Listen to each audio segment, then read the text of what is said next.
Eh, saya izin buka dulu nggih, Pak Zaki nggih. Pak Oni nggih. Silakan. Assalamualaikum warahmatullahi wabarakatuh. Alhamdulillah pada hari ini kita semua telah diberi kesehatan oleh Allah Subhanahu wa taala bisa mengikuti Zoominar ini yang isinya memang materinya perihal penyajian laporan keuangan Koperasi Syariah dan BMT. Nah, tak lupa kita juga memberikan salam dan salawat kepada Nabi besar kita Muhammad SAW yang telah memberikan banyak apa kalau saya bilang sedikit ini ya pengorbanan buat kita untuk mengenal menyampaikan risalah. Jadi alhamdulillah di sini sudah bersama kita Pak Ahmad Zaki.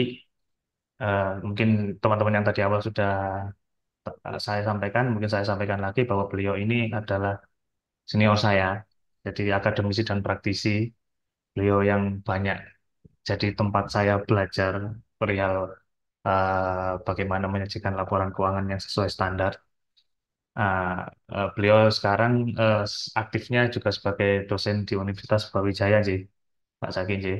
Jadi yang sebenarnya kalau ini di luar ini kita agak kenal dekat karena Qadarullah istri beliau juga teman sekolah saya. Jadi eh, Masya Allah saya jadi enak juga kalau mau sharing-sharing sama beliau. Kemudian yang kedua ada juga Pak Oni, Pak Fitres Romadoni, Muhammad Fitres Romadoni yang biasa saya panggil Pak Oni. Kalau tadi senior saya di kampus, kalau ini senior saya di tempat selama saya bekerja. Oh, jadi beliau ini yang Masya Allah sudah banyak malang melintang di dunia apa ya institusi keuangan dan perbankan nasional, juga di koperasi. Jadi ya insya Allah nanti kita bisa sharing-sharing juga sama beliau. Nah, sedangkan mungkin perkenalan sedikit kalau saya Nanda Junusriano. Alhamdulillah kemarin sempat juga saya megang koperasi yang awalnya provinsi dan pengerjaannya manual itu alhamdulillah kita build aplikasi sendiri. Alhamdulillah sekarang sudah jadi nasional dan juga sudah digital. Jadi dengan adanya eh, perkembangan zamannya kayak gini, kayaknya memang koperasi harus diangkat ke next level bahwa koperasi harus bisa ke digital. Nah, mungkin untuk mempersingkat waktu, monggo silakan Pak Ahmad Zaki.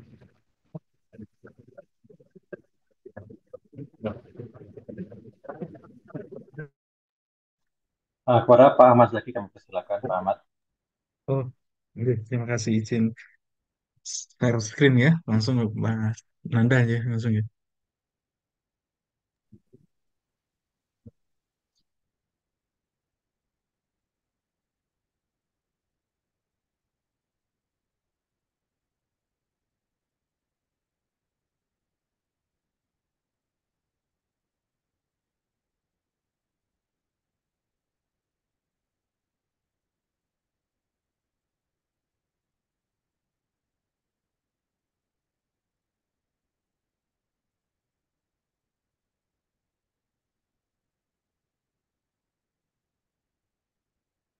Ya, punten sudah tampak slide show-nya, Mas. Sama-sama. Iya. Baik, Bismillahirrahmanirrahim. Assalamualaikum warahmatullahi wabarakatuh. Hamdan katsiran thayyiban barakan fi kama yuhibbuna wa yarda. Asyhadu an la ilaha illallah wa asyhadu anna Muhammadan abduhu wa rasuluh. Amma ba'd. Syukur alhamdulillah kalau di Malang ini sedang mendung ya, mendung, suasana sangat sejuk gitu ya.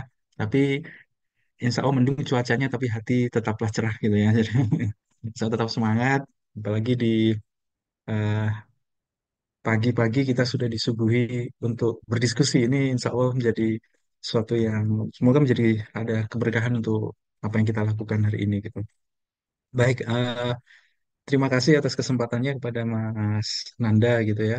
Saya kebiasa manggil Mas Bro, kadang gini ya gitu ya. Ini jadi Oke, dan otomatis senior kami nih ya, senior-senior kami ya, Pak Fitrus atau Pak Oni ya, biasa panggil Pak Oni gitu. Masya Allah pengalaman beliau cukup banyak. Nanti saya dari aspek aspek akademisinya Pak Oni maupun Mas Nanda ya. Jadi eh, sebelum ke sana, saya enggak paham nanti teknisnya bagaimana Mas. Ini apakah saya sampaikan sampai habis, kemudian baru diskusi, atau kita modelnya ngalir setiap ada ini nanti berdiskusi. Saya manut saja aja ya, Nggih, manut seperti nggih. apa.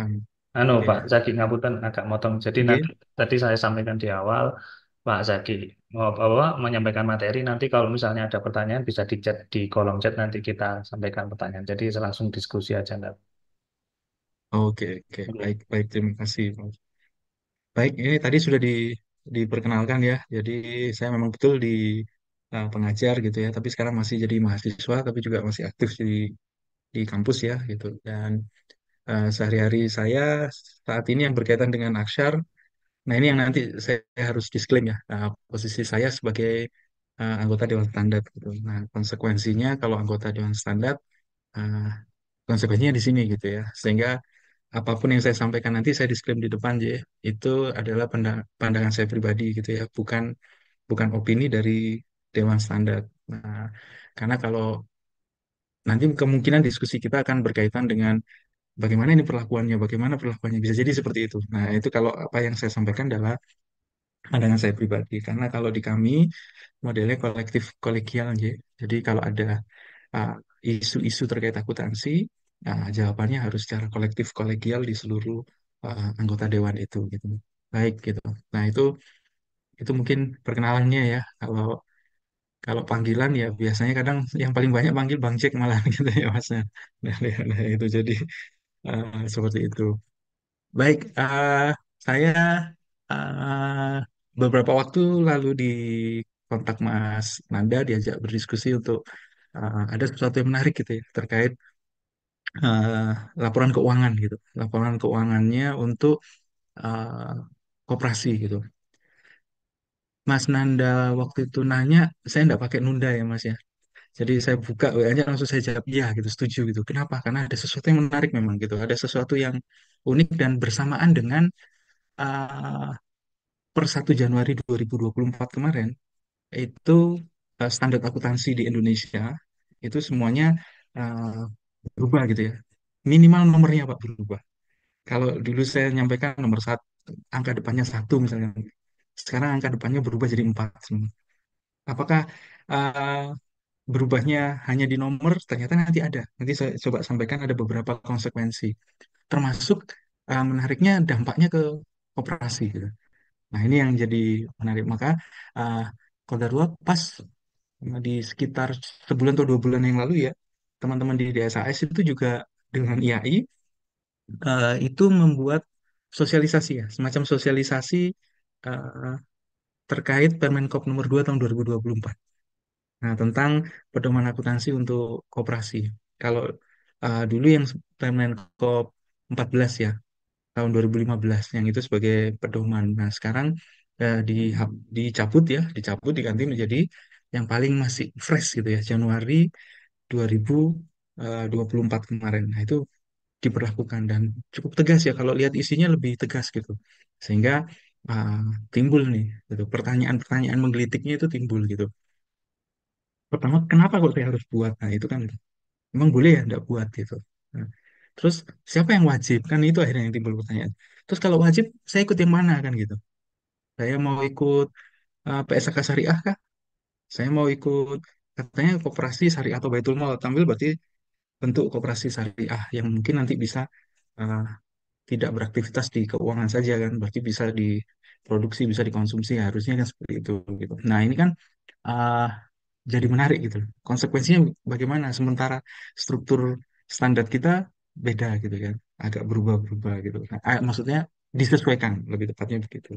Nah sehingga satu hal yang menarik kemarin Mas Nanda ya sempat kontak kita pakai entitas privat gitu ya pakai entitas privat. Nah ini mungkin ada satu yang perlu jadi diskusi gitu ya bahwa sebenarnya apakah kita ikut privat keseluruhan atau seperti apa gitu. Nah itu nanti nanti menjadi menjadi topik yang menarik untuk kita kita coba bahas. Karena kalau materinya cuma penyusunan laporan keuangan itu kan kalau teknisnya, teknis bagaimana kita menginput itu butuh waktu bisa berbulan-bulan nih Mas Nanda ya. Mungkin pengalamannya Ah, bagaimana membangun ya, merubah dari ya. manual ke. kayak itu nggak Tuh, mungkin gitu dalam iya, satu hari. migrasi datanya Masya Allah, Pak Zaki. Nah, itu gitu.